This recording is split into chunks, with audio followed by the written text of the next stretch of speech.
do you both feel about, I mean, well, it's the same question, about Back to that again. the title, The Doors. What does that mean to each of you? Even though it's a redundant question. Redundant for me, so Robbie can Yeah. answer. The title of doors. It means to me a door that you go through, and you can either open it or not. But once you go through, then you're screwed. You got to take the trip. In other words, it's a threshold. I didn't say that. You said that. Oh, I'm trying to understand you, Robbie. Oh. Yeah, it's a threshold, and you know, of course, the title of The Doors came from the Aldous Huxley book, The Doors of Perception, which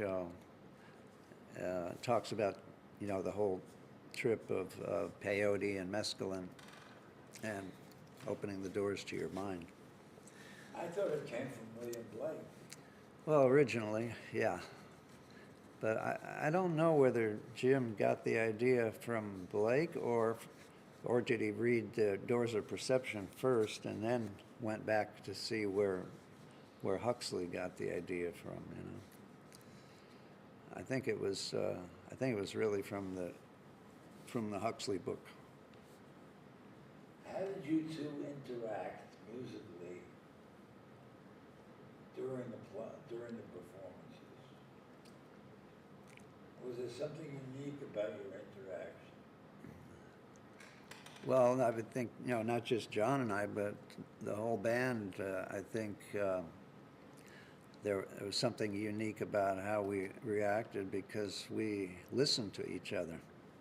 You know, as opposed to a lot of bands just try to play loud as they can and, you know, drown out the next guy. But you know, we tried to listen and see what the other guys were doing, and then bounce off of that.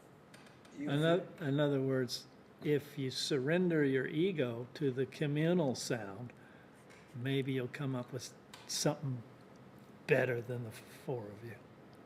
Did you feel that at the time, John? Yeah, off and on. That you were surrendering your ego? Well, I don't know about totally, but Jim's words were kind of the through line for us, and we tried to support that. What does that mean? I don't know. That's for you to figure out. Well, without his words, you didn't have anything, really. Well, Robbie's a great songwriter. He had words and music, but primarily mostly Jim's words were dominant. Well, I don't think it was the words as much as how he sang them, you know. You know, and in other words, you know, we were there to support the songs, and Jim was the focal point, and you know, that the audience could relate to, and we would try to make that. We would try to put energy into that. You know what I'm saying? So, you know, it was a group effort of trying to focus that beam out into the audience, so they would be able to give us back the energy and make everything even better. I like what he said about it. It was the way Jim sang the words. He didn't play an instrument.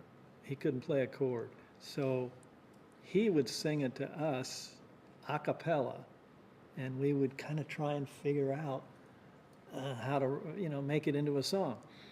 And so he had these melodies.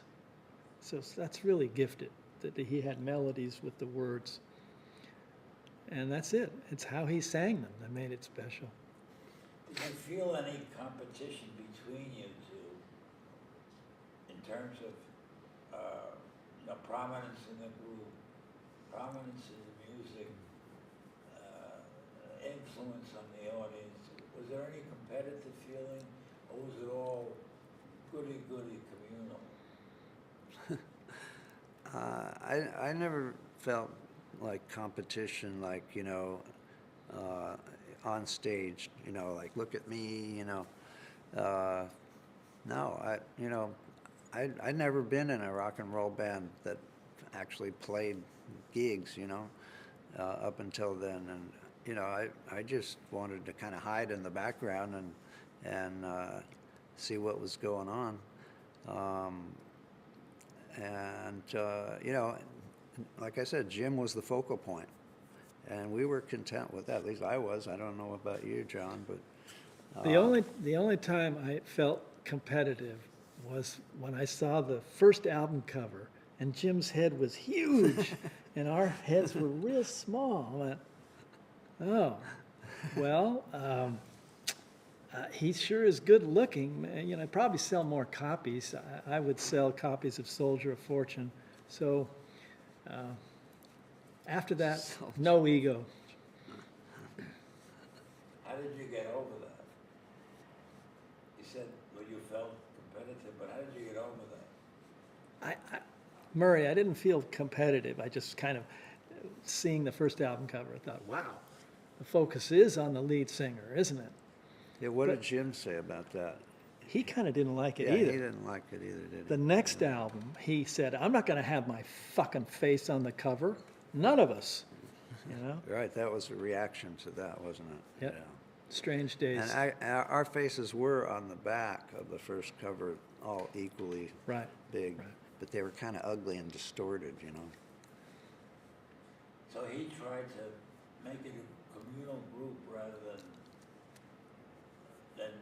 Yeah, Jim always wanted it to be a communal group, and in fact, he was the one that insisted that all songs were credited to the Doors.